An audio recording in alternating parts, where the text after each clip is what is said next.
Good morning. This is Judge Alyssa Perez resuming the civil docket for the 210th District Court for November 30th, 2022. Again, all matters being heard today are being heard in accordance with all emergency orders and directives regarding COVID-19. In addition to that, we're streaming all matters live via YouTube. Mr. Marufo, would you call our next case, please? In cause number 2022 DCV 0054, Eduardo Contreras individually et al. Versus Carlos Nunez et al. Announcement of council, please. Carlos Quiñones here on behalf of Eduardo Contreras, ready to proceed. Marwan Bhatti on behalf of defendant counterclaimant Carlos Nunez, and ready to proceed. Corey Brown on behalf of defendant Joel Luna. Okay, good morning. We're set for a judges conference, have our trial setting in April. How are we doing? Your Honor, we've had a couple depositions. We're still scheduled on the 12th for some more depositions. So we are moving this case along and hopefully we'll be ready for trial. We'll have an update for this court on February the 8th.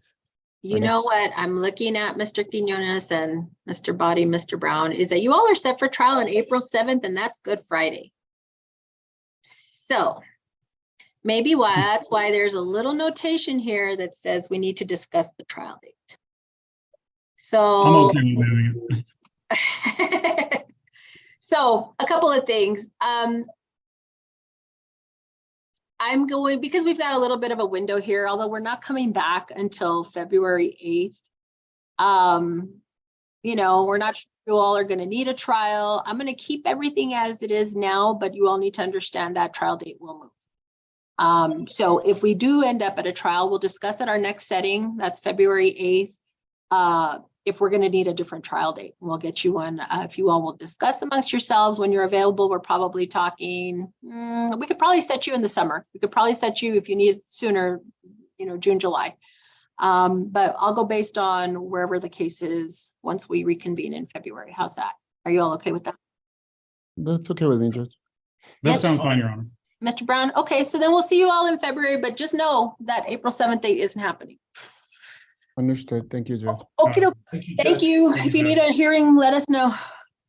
Thank you. Will do. Thank you. Bottom of page 5, Judge. Mhm. In cause number 2022 DCV 2026, Patricio Arieta versus Jose Pañuelos. Announcement of council, please. Good morning, Judge Bruce Gomez for Patricio Arrieta, ready to proceed. Okay, this is a default hearing. Sorry, Mr. Gomez. I'm trying to read my notes and I can't read them. No. Let's see. Motion for default file 1024. What hearing? 11-3. Let me get there.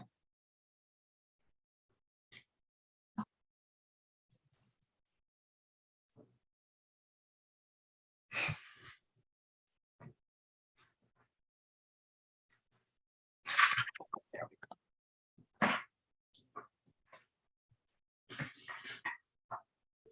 Okay, so we're set for default, Mr. Gomez. I lost you. Where are you? I'm here. Oh, there you are. Okay. All right. And I see those are your clients. All right, you can proceed on your default. Is anyone here on behalf of Jose Banuelos? Did you provide a notice of hearing, Mr. Gomez? Not the notice of the default, Your Honor, but he was personally served. No answer has been filed. Okay. Mr. Marufo, Ms. Hernandez, have we received any communications from Jose Banuelos? No, Judge.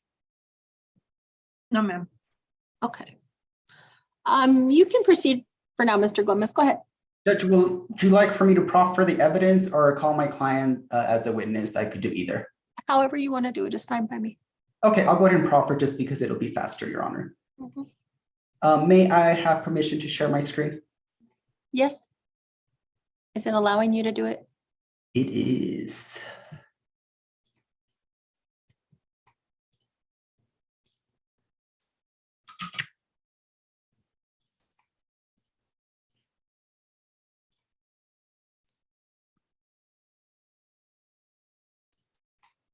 Can you see my screen, Your Honor? Yes, sir. Mhm. Okay, awesome. So I have Exhibit A through E, which I would like to submit to the court as evidence for this case. I feel like I've seen some of this. Hold on one second. Some were exhibits to my original petition, Your Honor. Okay, So all they right. familiar. I'll go ahead and proceed, Your Honor. So April 20th, 2009, my client Patricio Arrieta purchased 2 parcels from John Trian. Parcel 1 being 14240 Buffalo Bill, and then parcel number 2 being 14220 Buffalo Bill. These 2 lots are right next to each other. My client lives at 14220 Buffalo Bill, and the defendant, Jose Banuelos, lives in 14240.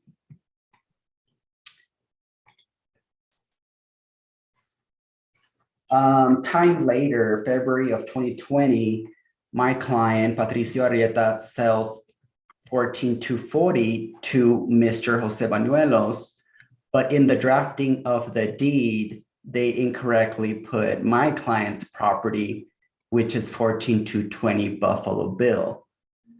My client signs their property is transferred, but they're still each residing at the appropriate address, just title is incorrect. Time goes by, they continue living in this property, each in their properties, until taxes come up for 14220, and my client gets a large bill saying, hey, how come you haven't paid taxes on your property? Well, Mr. Banuelos finds out of the issue in 2019 and stops paying taxes on a property that doesn't belong to him. My client, to prevent a tax sale, pays both 2018, 2019, 2020, and 2021, stops any action from happening, and then proceeds to consult with me regarding the declaration action to get his legal title corrected. In the meantime, Mr. Banuelos, Mr. Arrieta is paying taxes on his property, on the property belonging to Mr. Campos, I am sorry, thinking that that is his property, all because of the legal description error. So this money kind of, taxes between both properties are similar. So what we did is we credited Mr. Campos's payments to the wrong property and offset them by the payments made by Mr. Arrieta.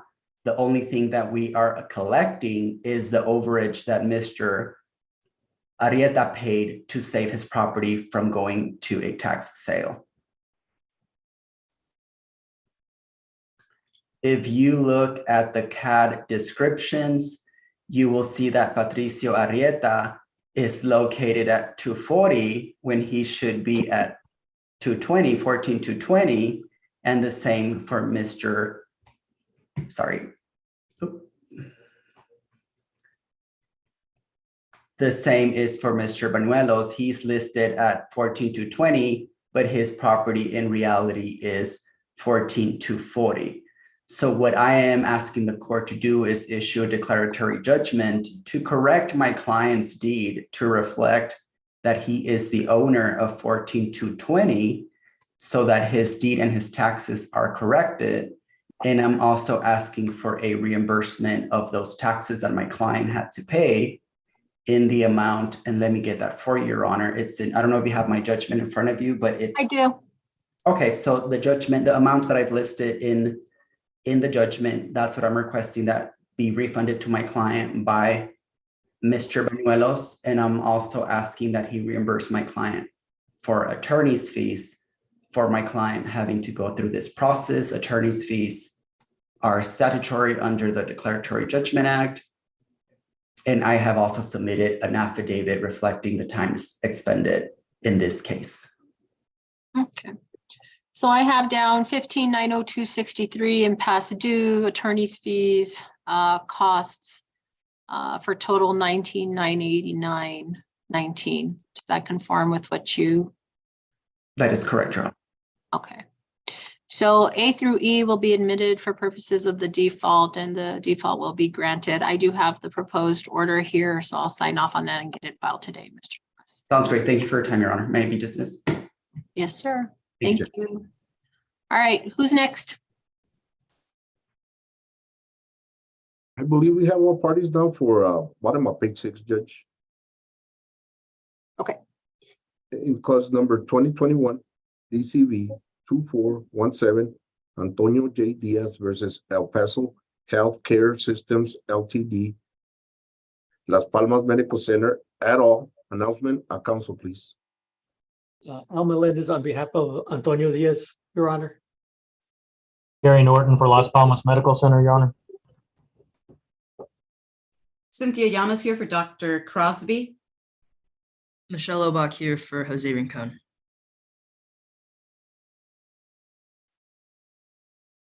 Is that who we were missing? Yes, sorry. Yes, Your Honor. Okay, alrighty. So we're here for a judges conference. Good morning, everyone. Good morning, Judge. Let me get to your case because I've got 1,000 screens open. When did we set for trial? Good Friday. Good apparently. Friday. Oh, okay, so this is one of them. This is one of them. So everybody's gonna come in on Good Friday? No, let's see. All right, 24/17. So, I feel like we worked really hard to get this date, like way back whenever we did it. So I'm really sad that Mr. Shelwright. April 7th is just not gonna work. All right, well, how are we doing otherwise? Are we resolving this, or let me go that route. Let me go down that road first. Any chance we're not going to trial? Do we know something? No, not really. Well, Your Honor, I anticipate having a dispositive motion as soon as plaintiff completes some additional discovery. Yes, I remember. That may or may not result us in being in an interlocutory appeal, depending, because it's a pretty big matter. So we're Okay. still working through the discovery on that. So, anything else just in terms of an update? We have Oh, we- deposition. Go ahead. No? Okay. So as long as everybody knows, April 7th is not happening. You all are kind of in the same scheduling situation as the other case we just talked about. You all are coming back in February. So I don't know if we're going to be reaching that issue by that time or not, but if you can have, prospectively some dates, we'll look again further down into 2023.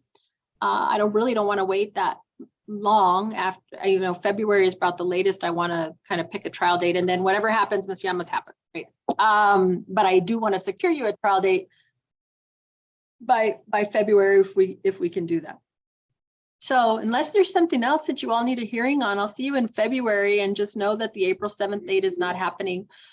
Because there are so many cases that we had set. In fact, I think quite a few of them are on today, at least on the civil side. Things have filled up, and there's additional holidays. Like I think Cesar Chavez is right around there. So like trying to fit you all in close in that April timeframe is not likely. So we're probably looking at summer or further down the line, however you all figure you might need it. Okay, so we'll go from there. If you need a hearing, let me know, and we'll see. If not, we'll see you in February. How's that? Perfect. That's fine, Your Honor. Gracias. Thank you very much. Thank you, Your Thank Honor. you. Okay, who's next? Top of page 7, Judge. Mhm. In cause number 2022, DCV 1014, Lorenzo Martinez Holguin versus Farmers Texas County Mutual Insurance Company. Announcement of council, please. Ashley Cedillo on behalf of the plaintiff, Your Honor. And Lynn Brooks on behalf of the defendant. Good morning. Oh, wow. Scheduling status conference. New case. Well, it's not that new. Holy smokes. I see answers. I see motion for summary judgment. I'm here to give you all a trial date if you all are looking for one.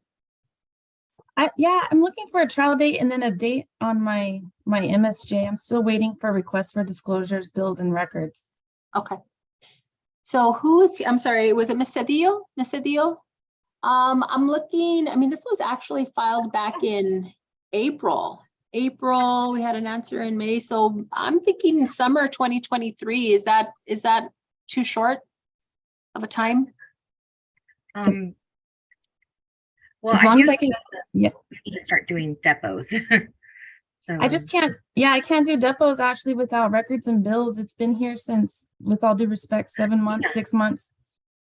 So we have, anything. but we got them, and we've already confirmed there's been no changes, balances. But I think we can have everything done. I think we just wait one person by affidavit. And so, but we have provided them informally with our initial disclosures. I have no initial disclosures. So Judge, the sooner trial date you can give us, the better. I think just based on how I would normally schedule you all, that fits to me with about a 9-month timetable. Maybe I could get you in July, but that's not really realistic, Ms. Brooks, because July is kind of where we still are just on our regular settings.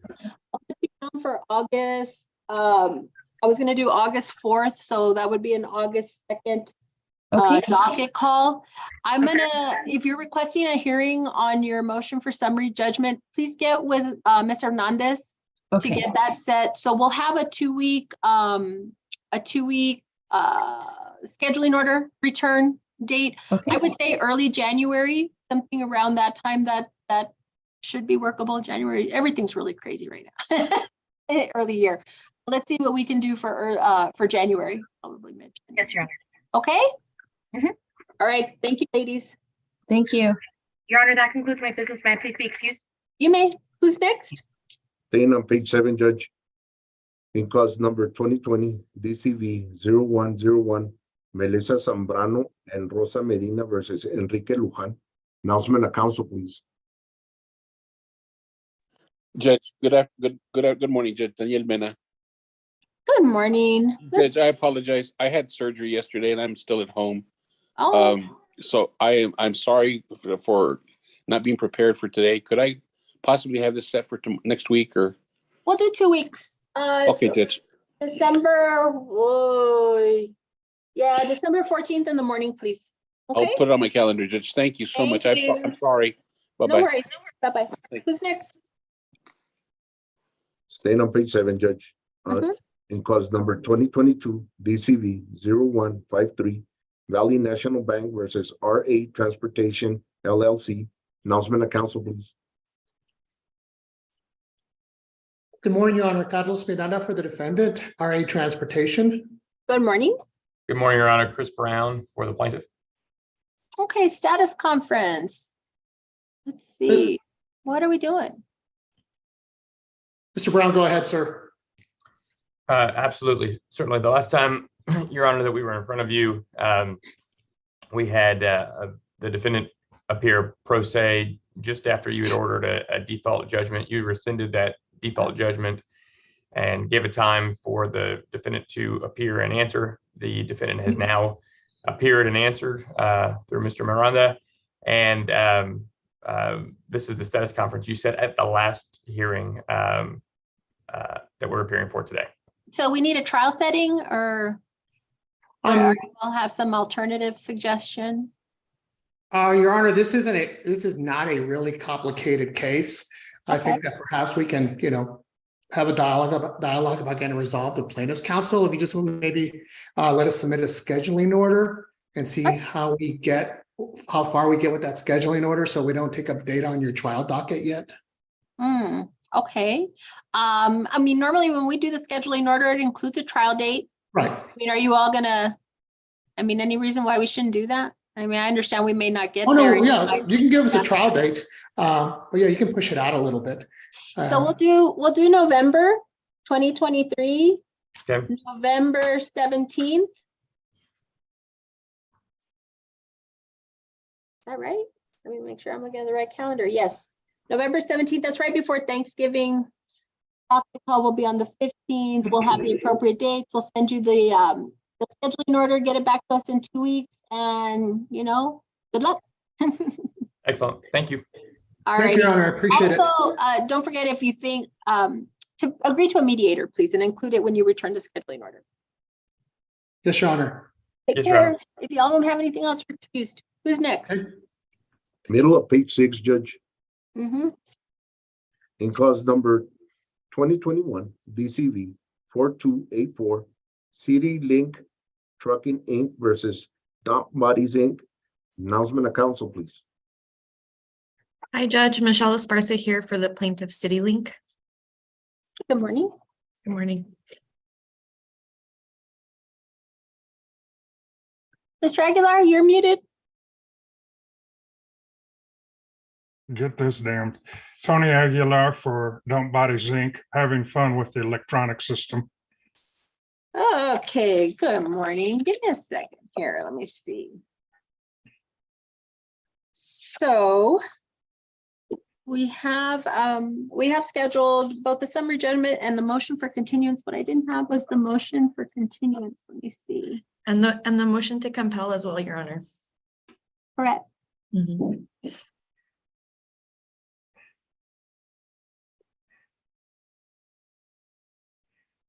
So let me see. I don't have the motion for continuance. Let me see. Who filed that? I did, Your Honor. I could email it to the court right now. Yeah, I found it. I just Okay. some things, I had some things printed. I did not have this one printed. Oh, okay. If I may, Your Honor, procedurally, I think it would make sense to hear the motion to compel and the motion for continuance first, because the motion for continuance is on the no evidence summary judgment.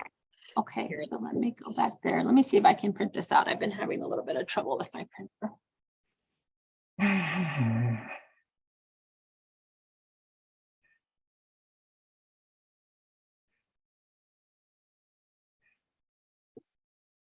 Okay.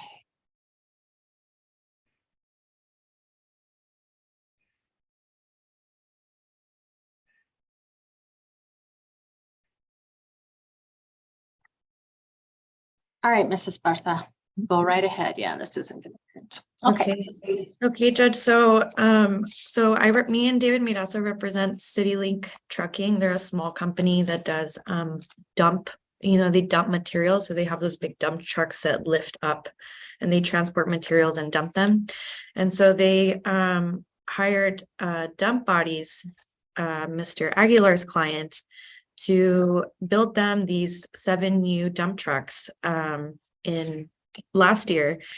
And when they received these trucks, they were filled with all sorts of defects, parts looked used, just all of these problems that they observed. And we can get into that later, but long story short, 3 of the 7 trucks that were used for the first time on their first use before being completely lifted, flipped over on their side.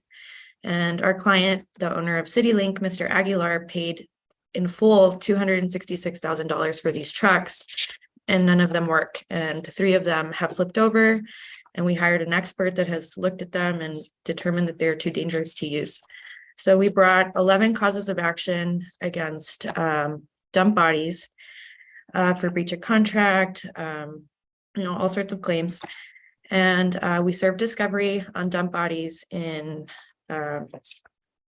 September of this year, request for production and interrogatories, and we have not received a single document in response to our request for production. We've requested, purchase orders, work orders, design and manufacturing drawings of the trucks, contracts with any other subcontractors, et cetera. We haven't received a single document, and we did receive some responses to our interrogatories, but I believe they were insufficient.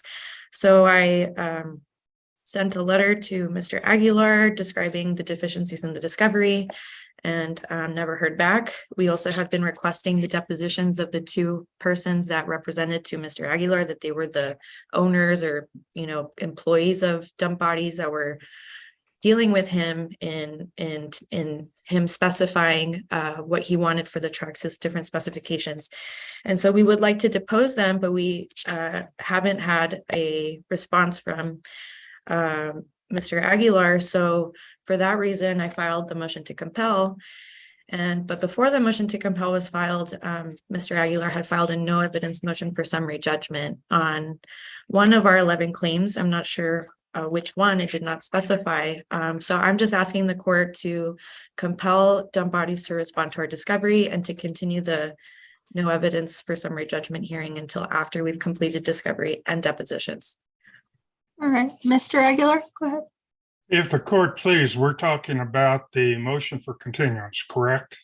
And the motion to compel. Correct. Okay. On the request for production, Rule 196.1B states what a request for production is supposed to contain.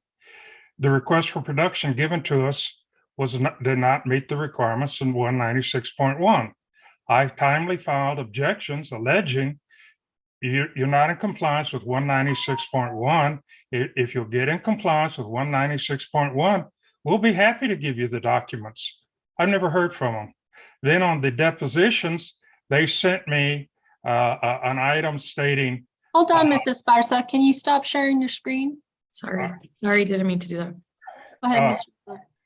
Then on the depositions, Judge, they've never sent us a notice of deposition. They sent us a letter saying these dates are convenient for us. And my comeback on that is, wait a minute, all you have to do is send us a notice of deposition, giving us reasonable notice. The rule says that if for some reason there's a conflict, we can object and turn around and provide a date that's convenient. We've never been served with a notice of deposition on either of the parties. Now, we've turned around and given them responses to requests for disclosure. We gave them complete answers on the interrogatories. We allowed their expert to check the 2 trailers in dump body's possession twice. We've done everything under the sun. The problem with the case is the assumption is being made that dump bodies made these trailers, and dump bodies didn't make the trailers. That's why I filed a no evidence motion for summary judgment. If the court says that they have some sort of evidence on the manufacturing of the trailers, which they don't, since they filed 2 things that I've objected to, we don't mind giving them the discovery. All I'm asking is comply with the rules. That's it. No more, no less. Now, the thing that I'm trying to do, and the reason I filed the no evidence motion for summary judgment, and I'm somewhat against the continuance, is all this is doing is costing my client money whenever the preface of the plaintiff's case is that my client manufactured the trailers, which isn't the case. In responses to the interrogatories, we named who made the trailers, and they've not offered any evidence contrary to that. Now, if the court wants to continue the case and compel discovery, my attitude is that's fine. Just direct that they turn around and comply with 196.1B and send me notices of deposition. We'll comply. We don't have any problems there. As a matter of fact, in some respects, it'll be a little bit funny because all that's going to happen is they're going to dig themselves a deeper hole that they're not going to be able to get out of. They cannot get over the fact that my client did not build those trailers. They did not manufacture them. They didn't construct them. They didn't do anything. I turned around and one of the things and gave Your Honor the following example. If you want to buy a Ford automobile, you can go to Shimali Ford. You can order a Ford automobile built any and every way you want. Shimali will turn around and send the thing to Ford Motor Company. Ford Motor Company will then build the car for you the way that you want. They'll send it back to Shimali. Shimali will sell it to you.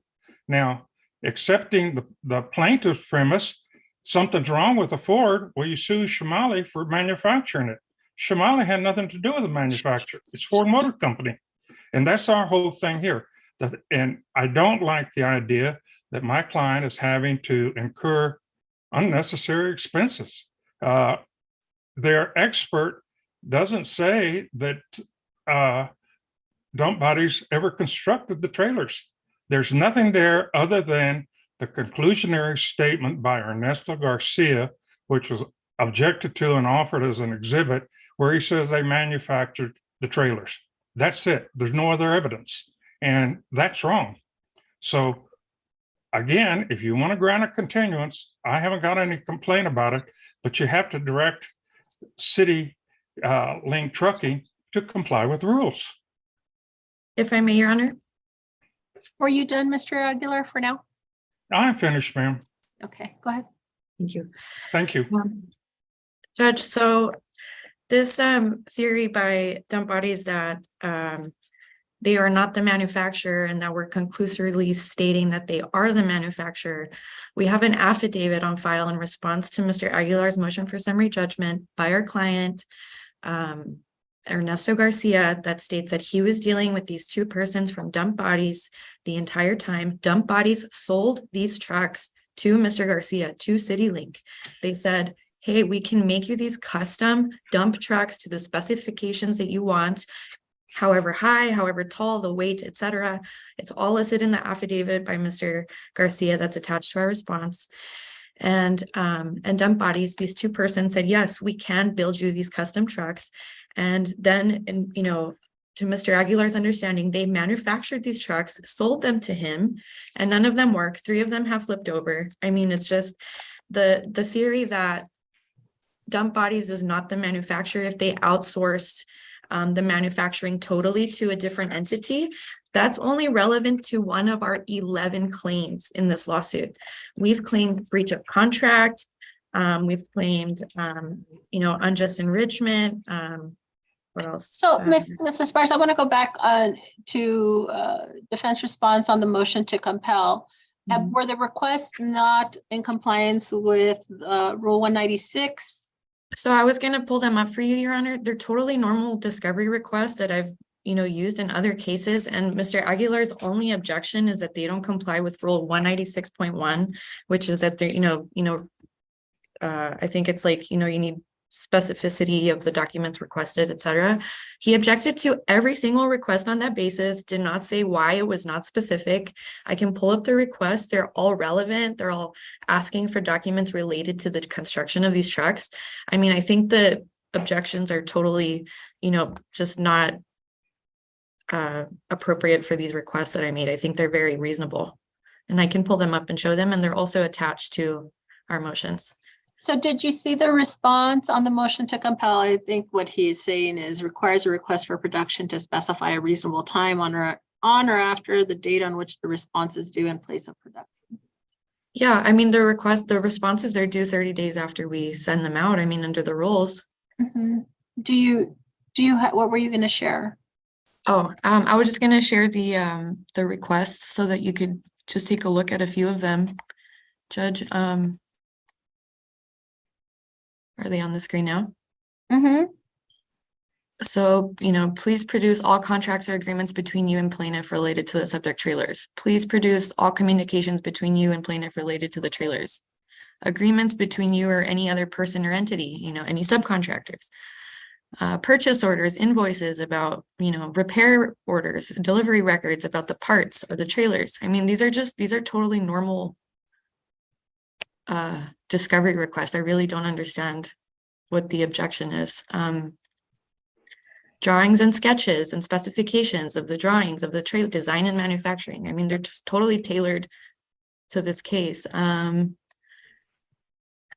don't think what Mr. Aguilar, I'm not sure if I'm understanding completely, but I don't think the objection is to the content of, and maybe there is one after we get over this, I guess, I'm like technical hurdle of the reasonable time and place of production, right? Mr. Aguilar, that's what you're saying. If the court please, Mhm. 196.1B says that the request must specify a reasonable time on which the response is due and the place for production. There is no place of production. There is no reasonable time. For example, what you're supposed to say is, please produce the documents. I'm going to use my example on whatever date at 11405 North Loop, El Paso, Texas. That tells the other side, you can either send me the documents or come and bring the documents to me on this date, at this time, at this location. Now, all I want is I wanted them to give me a place, a time, and a date. The reason being, they're responsible for the copying and they're responsible for the costs. They won't give me a place or anything.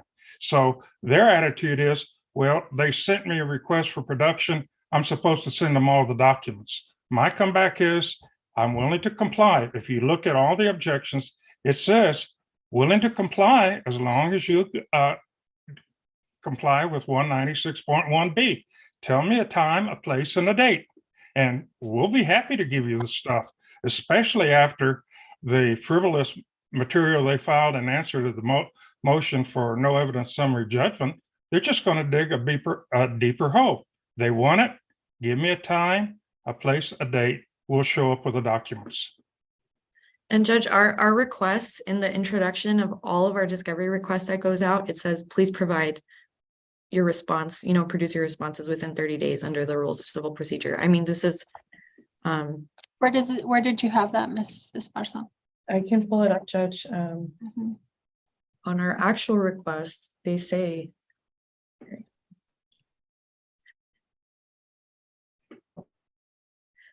the notion that we're responsible for the cost of him conducting discovery. I mean, like I said, I mean, our client paid $260,000 for these trucks that don't work and have sued this company we had to come bring a motion to compel to go scan the trucks. We had to bring a motion to compel just to get any document, a single document out of this case. I mean, we're moving forward with this lawsuit, but we've gotten nothing. Here we go. If the court goes to Texas Rule Civil Procedure 196.6, it states that the city link has got to pay the costs, and we have to produce the documents. We're willing to produce the documents so they can turn around and make the copies and do whatever, but you got to go back to 196.1B. Tell us where we're supposed to produce them and when we're supposed to produce them. Here, Judge, pursuant to the terms of the rules of civil procedure, dump bodies is required to answer and respond to the request for production no later than 30 days after the service of this defendant. Okay. I mean, Go ahead. I've never encountered this before. I mean, it's just a regular discovery request. Like, you exchange discovery, we send requests, you email us the responses. I mean, I don't know what else to say. Okay, anything else, Mr. Aguilar? No, ma'am. I mean, my position, I think, is fairly clear. Just comply with the rule and they'll get the documents. They don't want to comply with the rule, they don't get the documents. Okay. Let's see. And I did reach out to Mr. Aguilar via, a letter and email saying, hey, where are your, can you please supplement your responses? Can you something? I mean, no response to that. This thing about us paying the costs for his discovery, hearing is the first time I'm hearing about that. We didn't, I didn't hear a response from him, so we didn't really confer about it. Okay. Just so the court knows, the documents and the items they want are rather extensive, and we shouldn't have to incur the cost just to make them happy. The rule says they incur the cost. I've got to take the documents to them. They incur the cost for the copying, etc. Okay. Anything else? Not on that. On the depositions, all they have to do is send me notices, and we'll work accordingly. There's no problem there. But I've never gotten a notice. I provided you dates with that. I said, hey, I just was trying to, Mr. Aguilar, here are some dates I'm available. When are you available? Without noticing it, just to check your availability, but I didn't hear a response. So that's why it's in the motion to compel. That's not giving a notice of deposition. I can write you all the emails under the sun, and that doesn't qualify as a notice of deposition. So with respect to the discovery request, plaintiff's motion to compel is granted. Those are to be submitted within 30 days.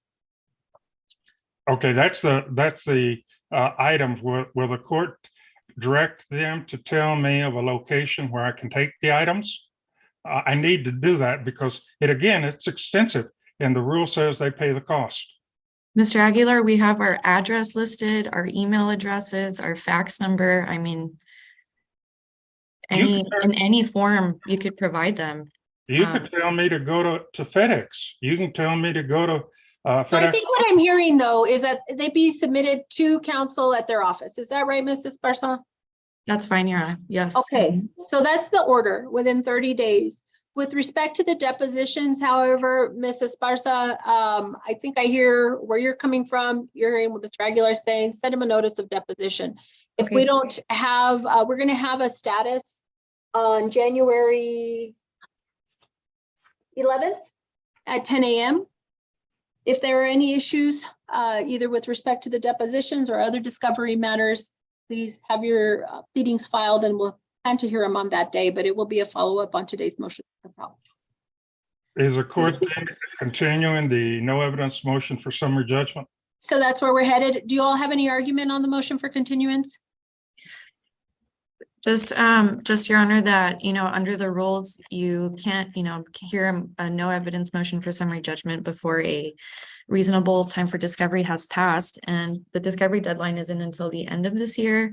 And as you just heard, we haven't exchanged any documents. I mean, we have produced documents, we haven't received any. So in that light, a reasonable time for discovery has not passed, and we would ask the court to please continue the hearing until after discovery has been completed. Mr. Aguilar? If the court please, I waited until after they had the opportunity to have their expert twice come to El Paso and check the trailers. That was the most important thing. He's done that. There is no evidence in his report that Dump Bodies Inc. ever constructed, manufactured these trailers. And then the only evidence that they offered was the affidavit of Ernesto Garcia, and I filed objections to provisions in there because he just says Dump Body manufactured the trailers. As the court knows, conclusionary statements don't count. They've got to turn around and have a factual basis. And what I did is I cited, to your honor, Texas Rule of Civil Procedure 166AF, Brownlee v. Brownlee. I won't give the citation. Anderson v. Schneider, Elizondo v. Crest, all of which are Texas Supreme Court cases stating you can't use conclusionary statements. There's no evidence. So if you're continuing it, I submit that'll give them an opportunity to straighten up their mistakes. For example, on the other exhibit, they have a translation. Well, Texas Rule of Evidence 1009 says you got to give the translation 45 days prior to the hearing. I was given the translation 7 days ago.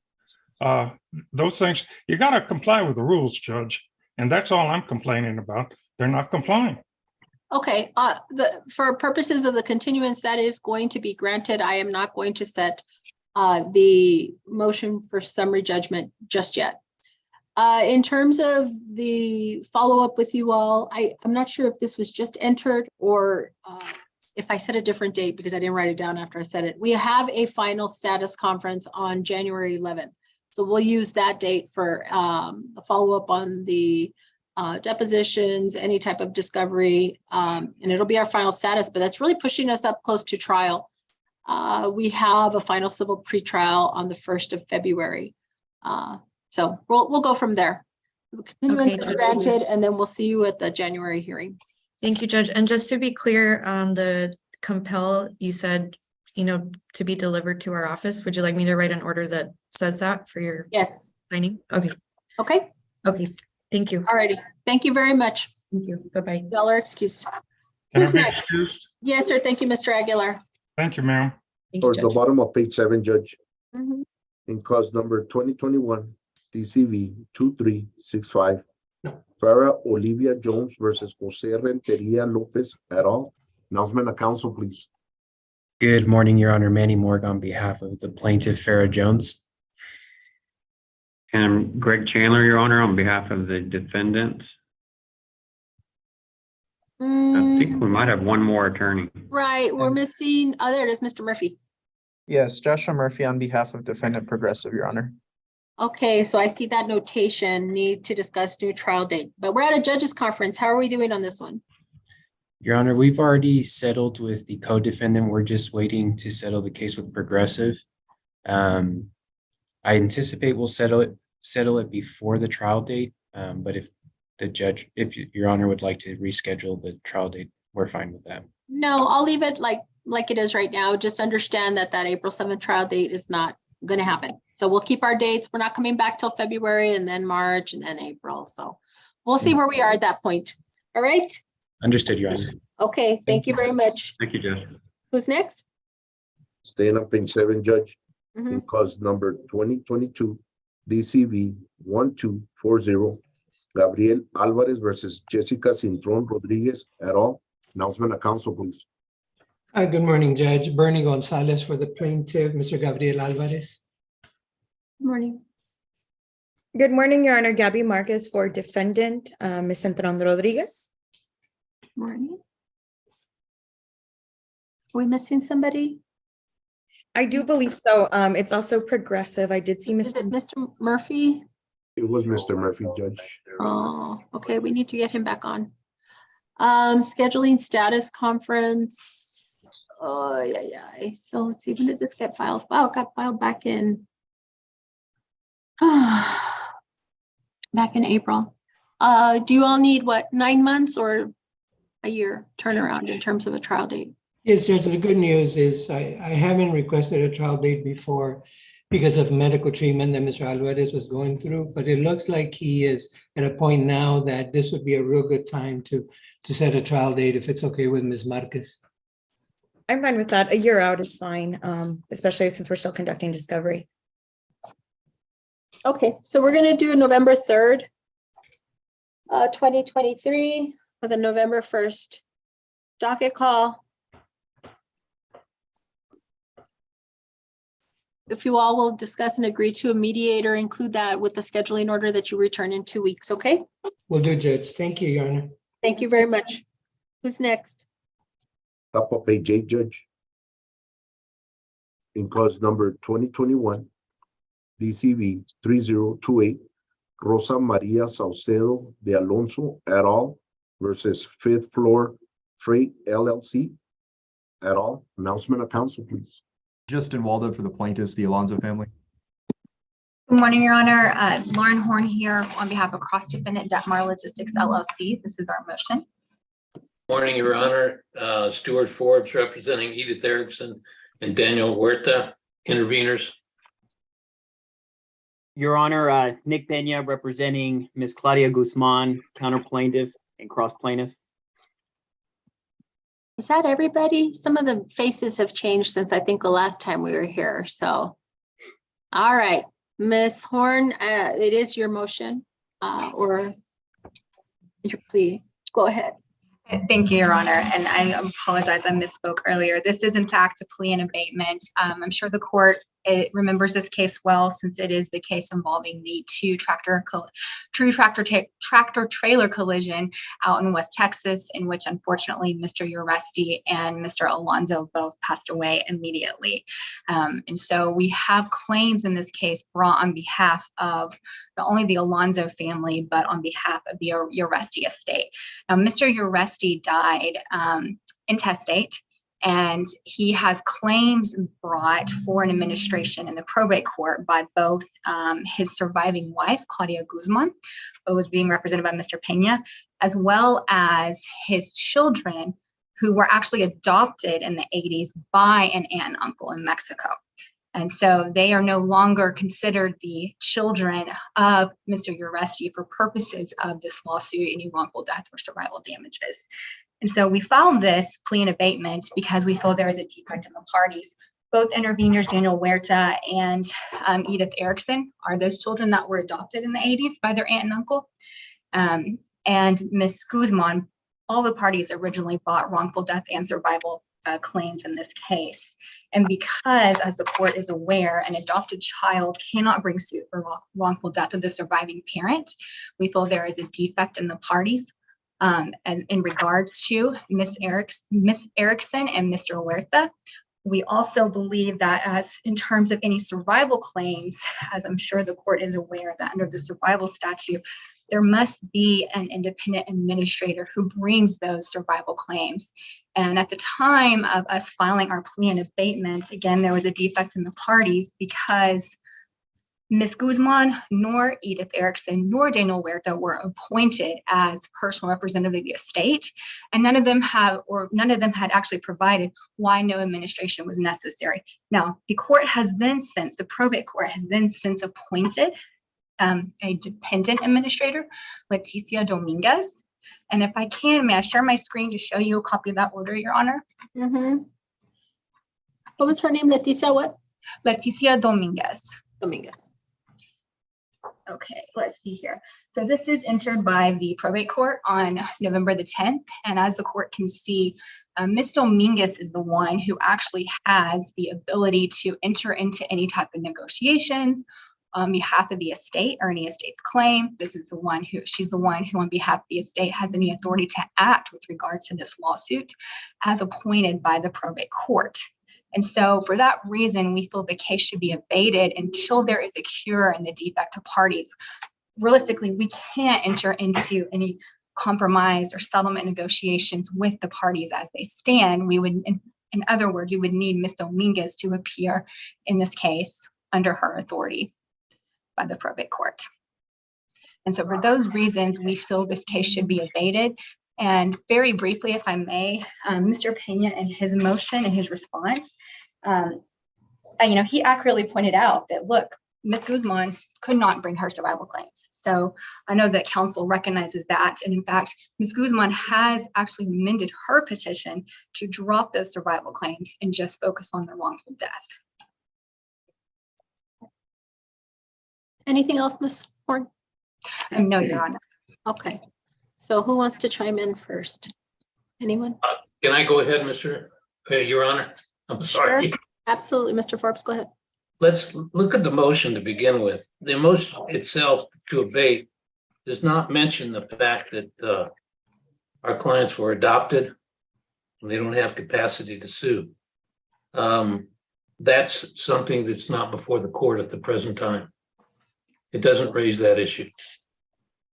Your Honor, if I may, I don't want to misrepresent anything.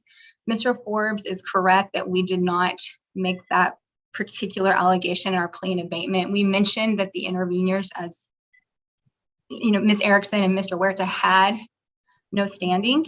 It was actually Mr. Forbes in response, as well as Mr. Pena in response, who actually brought that issue up. All right, Mr. Forbes, go ahead. That motion, that issue is not before the court at the present time, Your Honor, by the persons that brought it forward. And as a result, I don't believe that the court should be able to rule upon that or consider that for purposes of a plea and abatement. What happened originally is there was a discussion. I don't know if the court will remember. We had a case in San Antonio and a case in El Paso. And the plaintiffs in this particular case wanted the case moved to Odessa. I believe that's where they wanted to move. And the court decided that the court had jurisdiction and El Paso is a proper venue.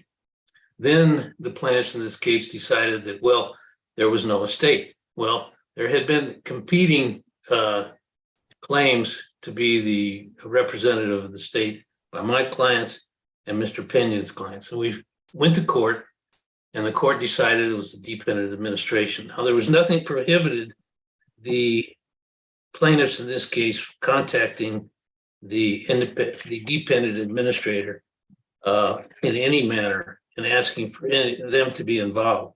And of course, there wasn't anything prohibiting us from contacting the dependent administrator either. Just to allow the case to proceed, naturally, we will have to get involved with the dependent administrator, but typically in probate cases of this nature, of which I've been involved in before because we do quite a bit of probate work, the court itself sends the order to the dependent administrator, and then it's upon the dependent administrator to contact the parties and say, hey, what's going on? What do you want me to do? So, I mean, there's just a lack of communication. There's no need to abate this case and the case go forward. As a matter of fact, my client's deposition is set for next week. It's in December. I believe it's in December versus in January. No one complained about that to us when they asked for the deposition and said that you won't be involved. And I believe in order to the court to resolve that issue, we need to thoroughly brief that issue. And I don't believe that what Ms. Horn says is the law and that we all understand that that's the case. As far as I'm concerned, that's not the law and that's not the case. And we need to bring it forward. Okay. Mr. Pena? Yes, Your Honor. Well, I represent Ms. Guzman. It's undisputed that she was married to Mr. Arresti at the time of his death. She is a statutory wrongful death beneficiary. There's no dispute on that. Our position is that our case can continue. If there's any issues with the survivor claim and, the I'm sorry, with the naming or the substitution of the dependent administrator, you know, that's a different part of the case. We were talking about the survivor claim, that's the estate claim.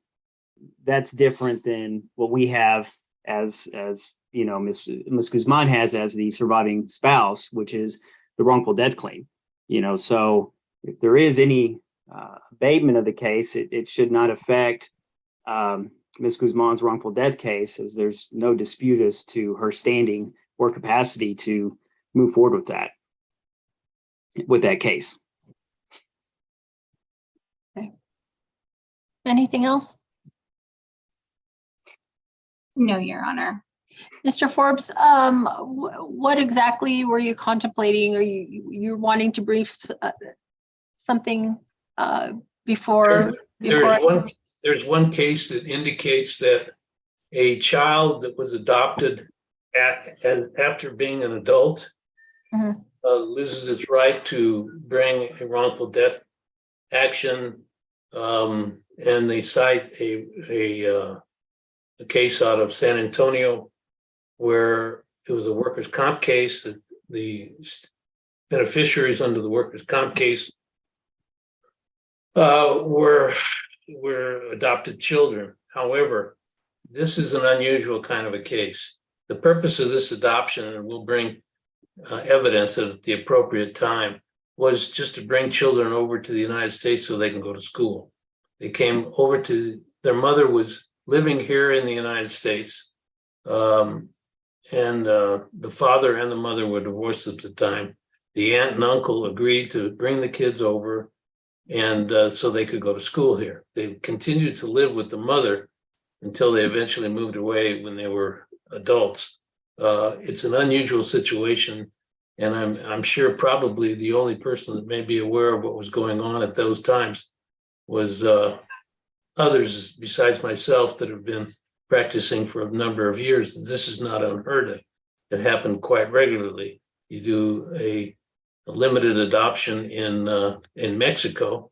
You get the children over here, which was permitted under the Immigration Act way back when, so they can go to school. It happened all the time. I don't think that they gave up any of their rights. I don't think that the law speaks to them.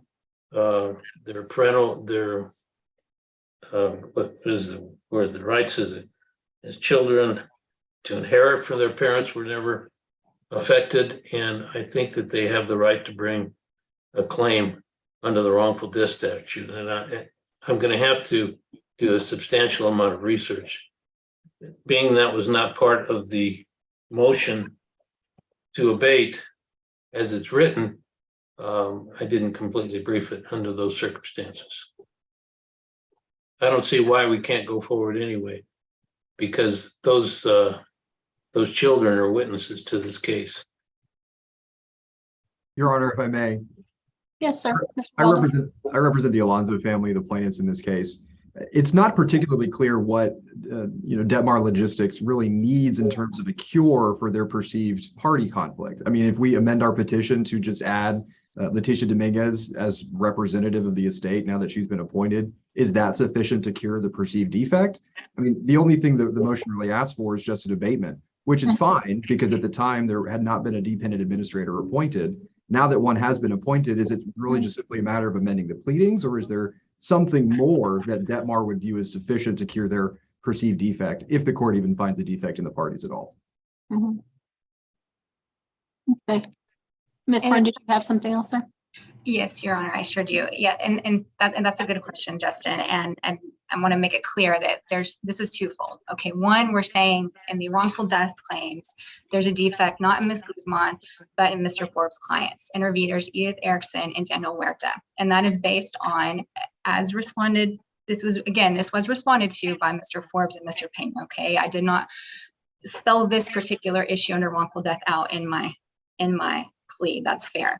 But the case I believe that Mr. Forbes is referring to is the Go Intern Inc. versus Lewis case, which is actually an El Paso case.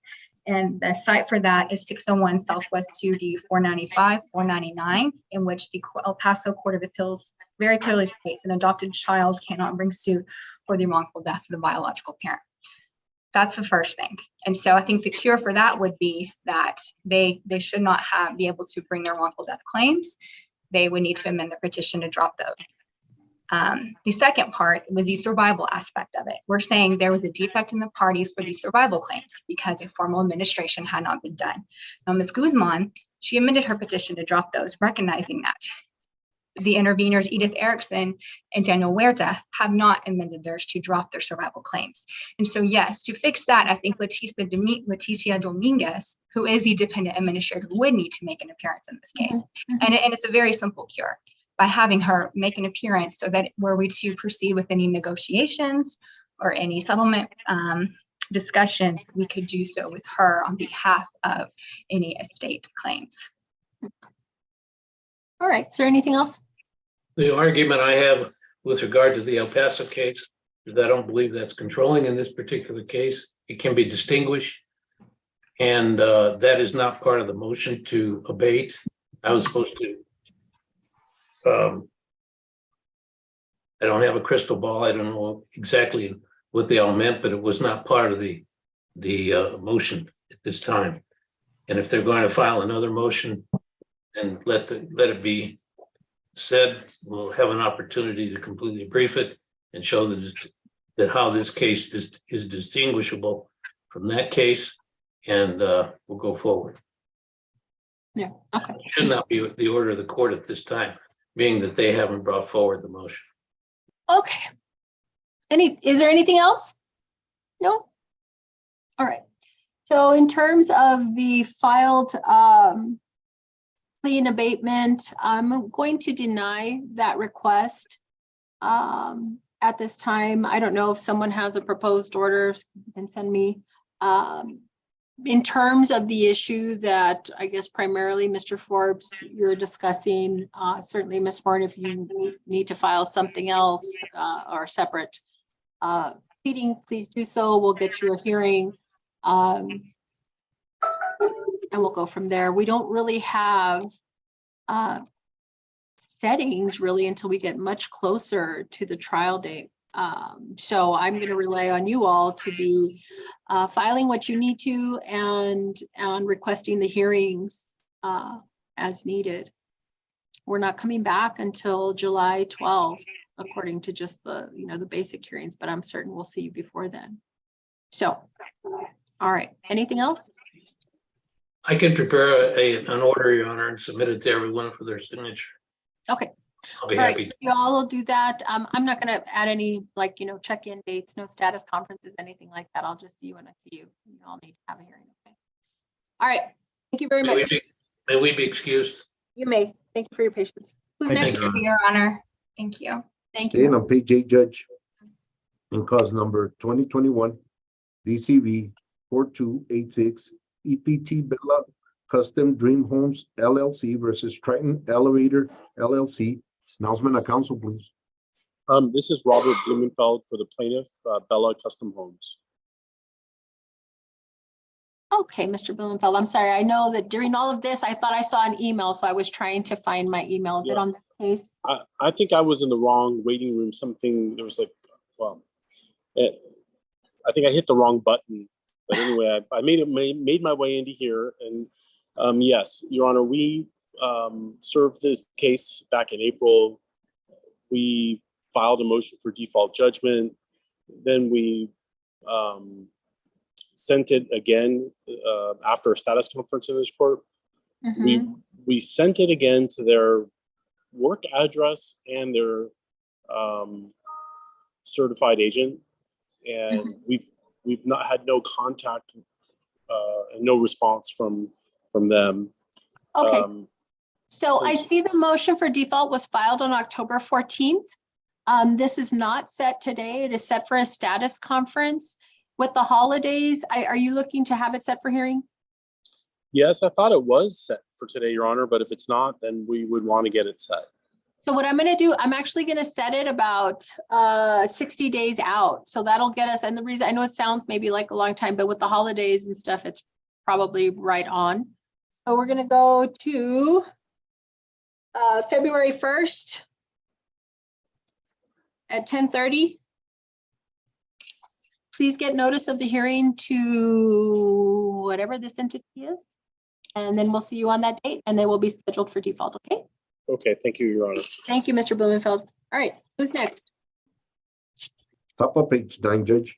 Okay. In cause number 2020 DCV 2345, David Jones versus El Paso Cowboy Construction LLC et al. Announcement of council, please. Robert Reyes on behalf of the plaintiff. Albert Veal here for defendant Cowboy Construction. Harold Davis on behalf of the dismissed defendants, Mr. Kumar, Del Sol Hotel, and the Saja Capital, Your Honor. Okay. Good morning. Good morning, Your Honor. Is it still morning? And Judge, don't set too many things on the 14th. We have a bench trial that day, starting that day. No, I know. But aren't you said at like 1 in the afternoon, or was it at the morning? No, I know it. It's on my calendar over here. I thought it was the morning, but it could be in the afternoon. That's fine. Okay. Well, I can multitask. Yeah. Let me see. Let me see. Let me get the case up on Odyssey. Okay, so we have the motion for award of attorney's fees, right? Yes, Your Honor. This is a Rule 91 motion for attorney's fees. My reading of the case law, which I cited in the motion, is that it's a mandatory award, not a discretionary award. If the plaintiff doesn't dismiss within a certain number of days prior to the hearing on the motion, that did not take place. We had the hearing, and therefore my clients are entitled to fees. We've attached the bills and the amounts due for two of the well, first of all, the plaintiff filed several petitions in this case. And so the two parties who were in the earlier amended petition were in the case longer than the last party, Saja Capital, who was only in the fourth amended petition. So the amount for the Mr. Kumar and Del Sol Hotel is $10,124.50. For Saja Capital is $3,478.50. There's no controverting affidavit or any response filed at all with regards to the necessity or reasonableness of the fees. And as a result, and because the case law makes it clear and the rule makes it clear that the fees are mandatory, I'd ask the court to enter a judgment for those fees for the three defendants who were dismissed. Mr. Riojas, anything? Yeah, first, Your Honor, Rule 91A.7, as cited in Mr. Davis's motion, my understanding of the rule, and the court can certainly correct me if I'm wrong, is that it is discretionary. The rule specifically says that the court may award the prevailing party such fees. The rule as cited in the motion, I think, is the rule that was in effect prior to 2019. The cases cited in Mr. Davis's motion are also rules that predate the 2019 amendment. So I try to keep a current copy of the rules, but to confirm, I went to the Supreme Court website and confirmed that, in fact, my reading of the rule, as I just represented to the court, is in fact the rule that would be applicable to our case. So it is discretionary unless the court tells me I'm wrong.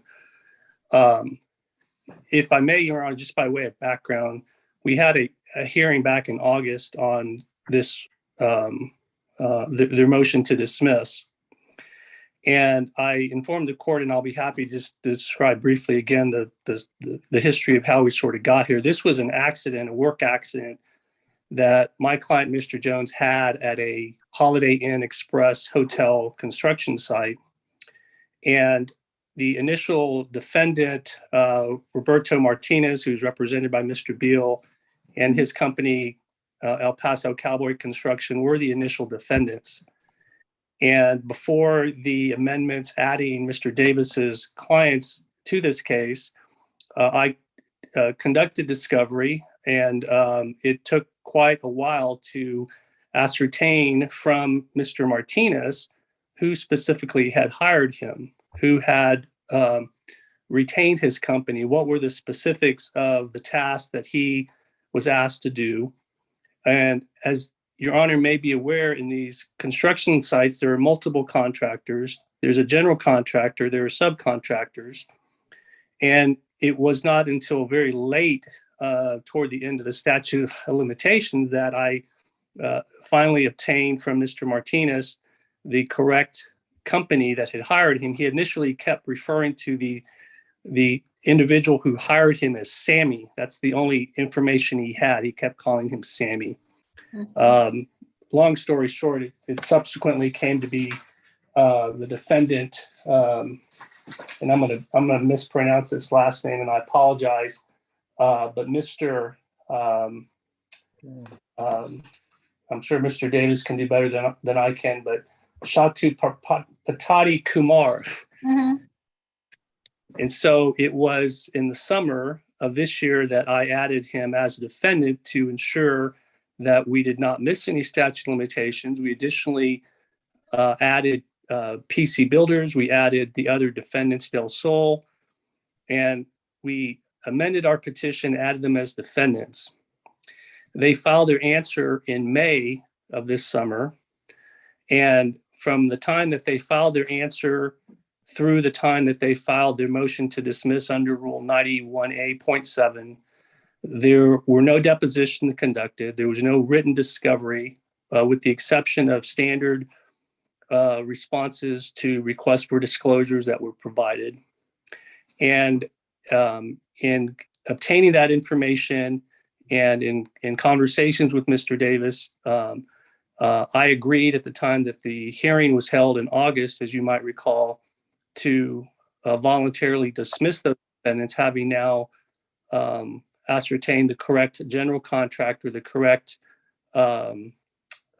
company that hired Mr. Martinez, and that was PC Builders, and PC Builders remains in this lawsuit. So that's sort of how we arrived at where we are today. I would point out to the court again that the awarding of attorney's fees is discretionary. Secondly, there has been no extensive discovery of any sort as between the defendants who I voluntarily agreed to dismiss at the hearing in August. And in terms of the invoices that have been provided by Mr. Davis and his office, and these are self-evident from the reading of the invoices themselves, there are numerous, in fact, substantial entries related not to the defendants who I agreed to voluntarily dismiss, but relate almost exclusively to PC Builders, and even include time requests for a discovery dispute with Mr. Martinez, preparation of discovery between PC Builders and my client. His clients who he is seeking or who I agreed to dismiss sent no formal discovery. I sent them no formal discovery. So those are the arguments and the position that I would advise the court, but that's where we stand as it is today, Judge. Back when we had that hearing, Mr. Riojas, if memories, I'm just going off memory, and is it Sadia Capital? That is the one that right off the bat, there was an agreement, correct? Or was it as to Mr. I thought there was one, I thought it was Sadia Capital that was quickly identified as not being part of the suit. That's right. Okay. So yeah, I kind of vaguely remember that being the first order that I signed off on, and then we proceeded into a more argument. Okay. What else? Yeah, Your Honor, on August 25th, the order granting Sadia Capitals was entered. Mr. Riojas never voluntarily dismissed anybody. The rule says if you want to do it, you got to file your voluntary dismissal before the hearing. And on September 12th, the court granted the motion to dismiss as to the other two defendants, again, with no voluntary dismissal by Mr. Riojas. Mr. Riojas has not submitted a controverting affidavit or anything else with regards to the fees. I can send you the brief I do, Your Honor, in the CAD cases on what the word may means with regards to attorney's fees. Mhm. I have that issue with the CAD every time, and they lose every time because the series of cases that interpret the word may grant attorney's fees makes it clear that it's a mandatory award. I know it doesn't make any sense, but I can send you that. I can send you a copy of one of those briefs, Your Honor, that'll show you that that's actually the case. Okay. What else? Anything else? That's all, Your Honor. So, a couple of things. Yes, I'd love to see that brief, Mr. Davis. Absolutely. Number two, Mr. Riojas, in terms of the response of the where you're identifying things in the attachment. I mean, I don't see any kind of written response. Let's see, Exhibit A is what? Let me see. It's got a lot of pages, maybe a good 15 pages. I'd like to know specifically which items you're contesting.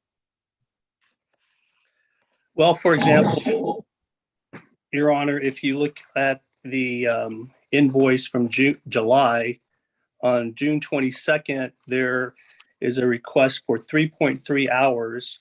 And according to Mr. Davis's entry, this had to deal with drafting a motion to compel discovery responses from Cowboy, which is Mr. Beal's client, not my client. That's one example. On that same day, well, I'm sorry, 2 days before that, he's preparing a summary of Mr. Martinez's deposition, which has nothing to do with the other defendants, Del Sol.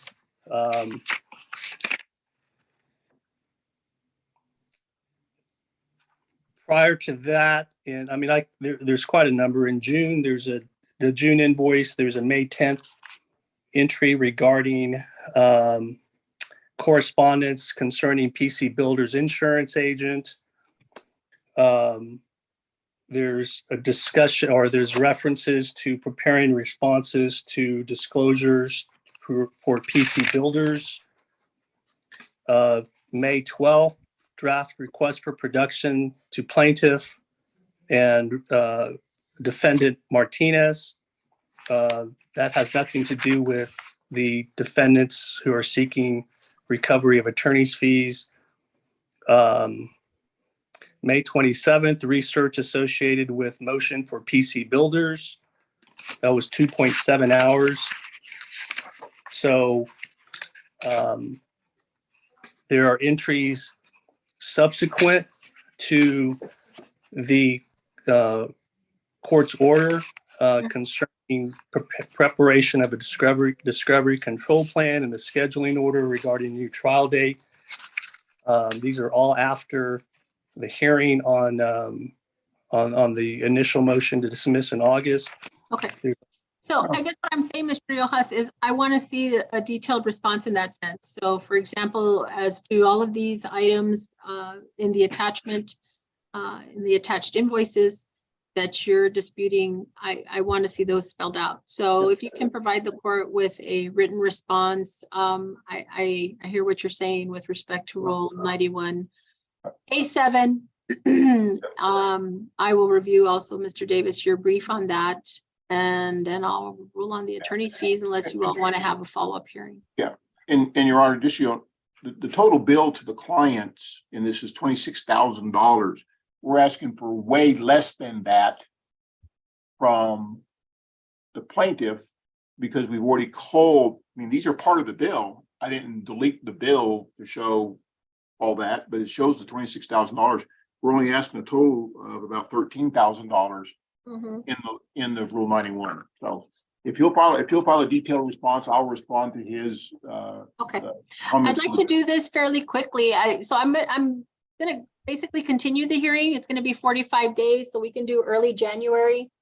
Early January meaning January 11th at 11. So 1/1 at 1/1. Judge, since I don't have a dog in the hunt, I will absent myself from that hearing if it's okay with the court. If that's the only thing we're doing, if that's the only thing we're doing, I don't have a problem with that, Mr. Beal. All right, thank you. All right. So January 11th at 11 a.m. Mr. Davis, Mr. Riojas, if you can get me both of your pleadings or filings before December 16th, that would be tremendously helpful. You got it, Your Honor, will do. Okay, thank you very much. Okay, thank you. All right, who's next? Middle of page 6, Judge, Mhm. in cause number 2021 DCV 3244, Bassett Place Real Estate Company LLC versus El Paso Central Appraisal District. Announcement of council, please. Yes, this is Kelly Hill. I am the attorney for the plaintiff, Bassett Place Real Estate. Thank you for And Your Honor, this is Carmen Hegeman. I'm local counsel for the appraisal district. Okay, wonderful. Again, my apologies. We have quite a full docket today. So trial date. You all have that April 7th trial date as well. How is the case moving along? Yes. We have not yet mediated this case, Judge. Okay. The way these tax cases progress is generally the parties exchange their information. We set them for mediation. If they don't settle at mediation, there's more extensive discovery that's done, possibly hire an independent appraiser, not somebody in-house, so that we can prepare for trial. These cases settle 99% of the time. Okay. If we can have a trial setting, maybe early summer. Let me ask this before, yeah, I'm happy to do that. I mean, we can go ahead and set it. Your mediation deadline would be the 7th, I think, of March, based on the scheduling order.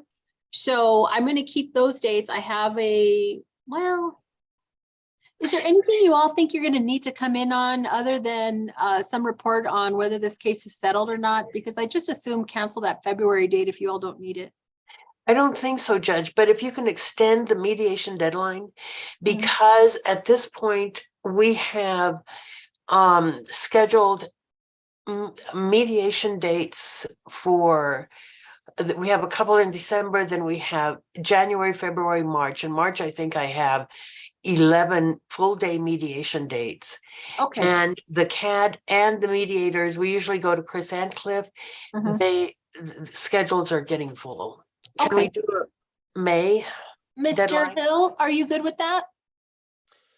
I would want to have a little later trial setting. And the reason being is not only is the appraisal district incredibly busy with mediations, and I understand and appreciate that, but we've been informally exchanging information, and I've been working directly with Joe Longoria, lead counsel, on an underlying issue. This is a tax valuation case involving Bassett Place mall retail area, and there is an underlying issue that we need to have a discussion about, not the court, but the parties, and we're attempting to schedule some time to do that pre-mediation, and it has to do with the square footage.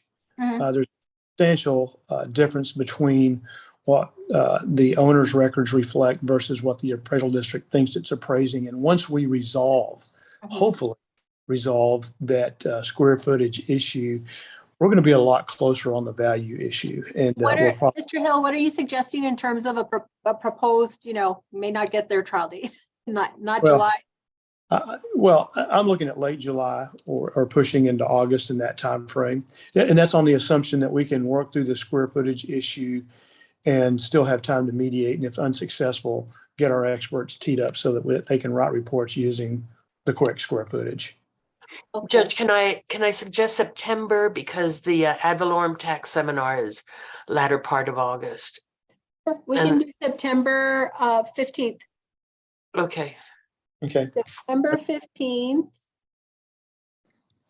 will be our new trial setting. So that'll give us a September 13th docket call that puts us around August, either 9th or 16th as the final civil pretrial. Whichever date it is, the Tuesday prior to that is your mediation deadline. Okay. All right. Okay, do we need a new scheduling order? Do you all want a scheduling order, a new scheduling order? It sounds like Well, you're it would, working through your, yeah, it wouldn't hurt to have the standpoint of making sure everybody has their file documented with what the dates are going to be. okay, so we'll get to, or if you have the form still, do the scheduling order, return it to us in 2 weeks. That's December 14th with those dates. And then we'll cancel out. Once we receive that, then the February, March 8th, April that we have now will be canceled out. Okay. Thank you, Judge. And can the court coordinator send me notices as well? Joe Longoria is in Houston, is general counsel for the appraisal district. I'm local counsel. So when there are status hearings or other matters or mediations, whatever, I handle them here, but and most courts send me notices as well, but I have not been getting the 2/10. So I'm not sure how that's set up in the e-filing or Miss Cables or Miss Hernandez. I don't know. I thought that there is a designation that is supposed to be filed, and that's where the notices come from, but I could be wrong. I don't know how that works. Judge, it's whoever is listed as the parties in our scene. It's for plaintiff and defense, but if it's local counsel or anything, if you can do an entry, that information will be there, and we'll. All right. The forms are generally automated, so we will send you notice. Okay. So we just need an entry, it sounds like, and then if that becomes a further issue, just let us know. Thank you, Judge. Okay, thank you both. Y'all take care. Thank you. All right, who's next? Top of page 10, Judge. In cause number 2022, DCV 0769, Platinum Flats Carriers LLC and Domingo Castillo versus Platinum Flats LLC and Jose Inez Castillo et al. Announcement of council, please. Lynette Stone on behalf of Platinum Flats Carriers LLC and Domingo Castillo, the plaintiffs. And Your Honor, David Nunez standing in for Felix Valenzuela and tentatively on behalf of the Castillo. Ready, Your Honor? Your Honor, this is Dr. Pescador, the CFO for Platinum Flats, Mr. Inez Castillo. Okay, hold on a second. Okay. So, Mr. Nunez, who are you here on? I'm here. I mean, I'm sorry, who do you represent? Not who are you here on? Who do you represent? Tentatively represent Jose Castillo. From my understanding, he has consulted with Mr. Valenzuela. They have reached an agreement and they're just working on finalizing the retainer agreement. That's where we're at right now. And that's why I say we're tentatively representing Jose Castillo at the moment, Judge. So what we are hoping to do is court would grant us a reset to finalize that agreement and then enter our entry of appearance and then allow us to work on the case. Okay, so we are set for, let's see, a TRO hearing today. Yes, Your Honor. Let me get to oh my God, it's probably our longest civil docket morning ever. Already 11:55. Let me see. Judge, we're actually set for a status on it. You entered an order granting our TRO at the last. I have it listed as a TRO hearing, and that's what the TRO is in effect, and okay. I mean, things should be status quo, right? Everything's good. All right. So we plan to on Monday coming up, just because I have some conflicting priorities on my desk. We plan to file a motion for entry of contempt for lack of compliance with the TRO. All right. Yeah, I don't see it as a status, but I'm happy to consider it a status. And if you're going to file something, then I will reset the status for 30 days. Once you file whatever you think you're going to file, make the email request to Ms. Hernandez for a hearing, and you can have that 30-day setting for your hearing date. So, Mr. Nunez, I guess you're getting the heads up here if you're going to come in, there's something going on. Okay. It's going to be 30 days because that puts us still in this year. It's going to be January 18th. January 18th. 118 status conference. You have something to file. That'll be at 11 a.m. You have something to file, Ms. Stoner. Just send the court the email letting us know that you want a hearing so we can attach it to that hearing date. I will do that. Okay. Okay. Right. Thank you very much. Thank you. Thank you. Yes, you may. Who's next? Bottom of page 10, Judge. In cause number 2022, DCV 0314, Ramon Carrion versus Juan Finwell's Elite German Shepherds et al. Announcement of council, please.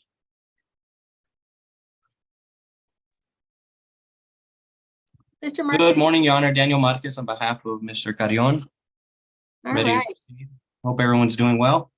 Yes, same. So we have Miss Cindy Hemans. No, she's not here. We haven't received any communication from her, Ms. Hernandez or Mr. Marufo. None, Judge. All right. No, ma'am.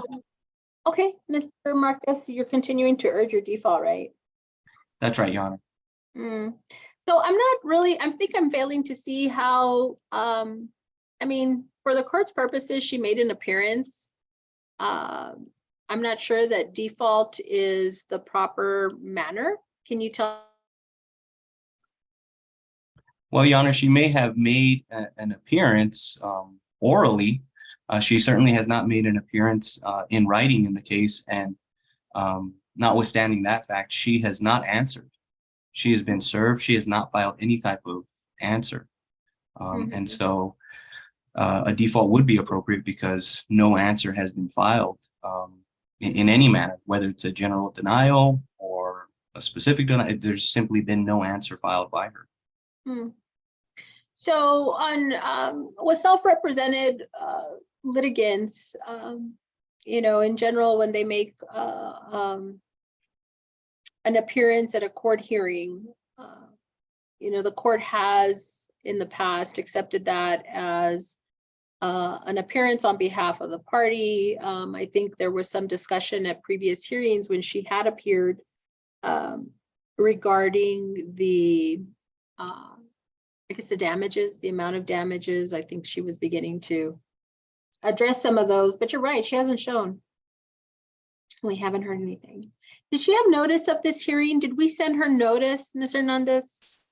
I thought we had some of her contact info, so. We did, Judge, to her email. Have you had any contact with her, Mr. Marquez? I'm just concerned. I know she had some health issues. I'm just wondering if maybe, you know, something has happened. Has she made any contact with you? She has not, Your Honor. Okay. I do know that she reached out after one of our hearings, I think at the end of October, to one of these dogs. We've been at least one where she hasn't shown up, right? This is the second time where she hasn't shown up on the default. That's right. At the beginning, after the hearing in October, we had a hearing at the beginning of November. She didn't show up for that. Okay. And then this one was set. She reached out to a third party that's tangentially involved in this case, a dog club that Mr. Carrion was a part of, trying to ascertain information about him. I know that because we received communication from that dog club that she tried contacting. Okay. But that was not any communication that was to myself or Mr. Carrion directly. Mr. Marquez, do you have your proposed default order handy? Can you email it right now so I can take a look at it? I think I know you've probably sent it, but considering the number of hearings we've had, I don't know that I have it. You know, Your Honor, I don't know. Let me see if it's on here. So let me ask Myrna, okay, so Ms. Cables is saying she did not open the order setting hearing for today. Were we sending her something independently? Like, were we sending her an email with an attached order setting hearing, or were we mailing? How are we doing that with Ms. Hemans? Not on the last court setting, Judge. It was just via email with the Zoom information listed on the court setting, but not on this last court hearing. It was not sent via email. I mean, it was sent e-filed via email, but it wasn't sent separately on an email to her.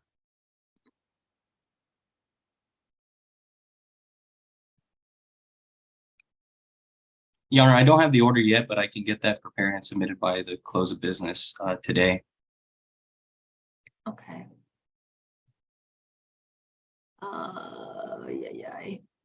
All right. And it seems, you know, just based off of, you know, these past practices, Your Honor, it seems like she's avoiding, you know, opening up, avoiding, you the notices that are sent by the court, because it's clear that she's had contact, with the court, with ourselves through that email address that she provided. She provided that email address, not only to plaintiff, but to the court during a hearing, that was a proper email for her. Yeah, And I hear you. Go ahead and send your order over. I'll review it and rule on it. Okay, so if you'll get me your proposed order. All right. thank you, Your Honor. Thank you.